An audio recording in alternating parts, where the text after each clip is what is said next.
Hello guys, in today's video we'll be talking about loops in Rust. Now loop is like executing a continuous block of code with or without any stopping condition. So in Rust we have three flavors of loop, which is for loop, while loop, and a special kind of loop which they call it as infinite loop, which is kind of similar to a do while loop, but we'll look at it in a minute. Now let's start with a for loop. So for loop is just like how we use it in Python. So we can say for I in a range. Now here you can define a range, a data structure which has multiple entries. You want to print it. For now let's use a range, and then we can say print, and we say I. Now let's run it. First let's compile, and then let's run. So it prints 1 to 9. This is just like a special basic for loop. So in next videos we'll be using more and more to go over it. Now let's understand a while loop. So while loop, we can say let mutable n as 1, and then we can say while n is less than 30. We add our block, so this is our stopping condition, just move till 30, and then we can print our n, and then we can say n plus equals to 5, and then let's compile it. Let's first clean it, and then we compile rustc main.rs, and then let's run it. So you can see it prints all the way to 1 to 26, because then 26 plus 5 makes it 31, which is greater than 30, so it stops. So this is how while loop work in Rust. Now let's understand the special kind of loop which they call it as infinite loop. So it's like you say loop, and then see it called as infinite loop.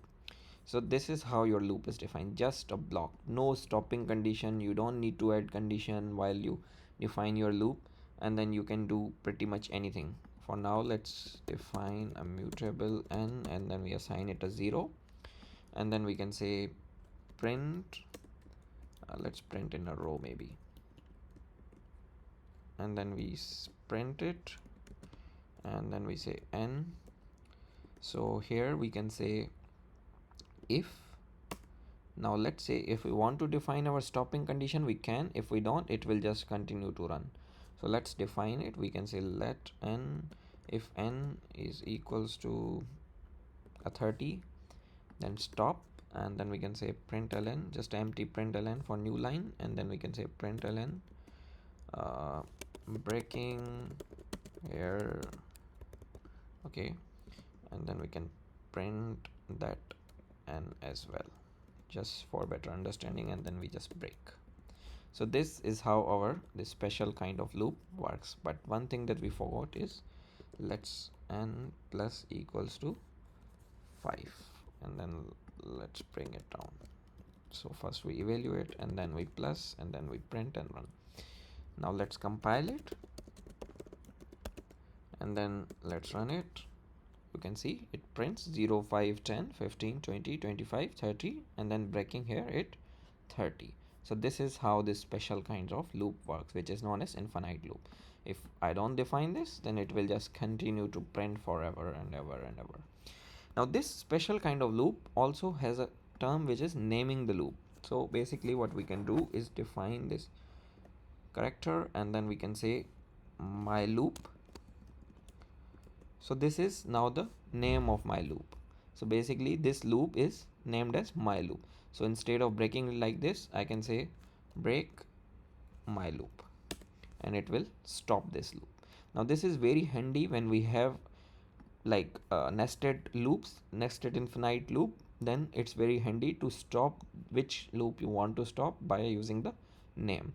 So again, if we run, it will just run how it run in the first go. So that's how it works, and we'll use it more as we go along. That's it for this video, guys. If you like, just press thumbs up, subscribe to the channel, and I'll catch you guys in the next video.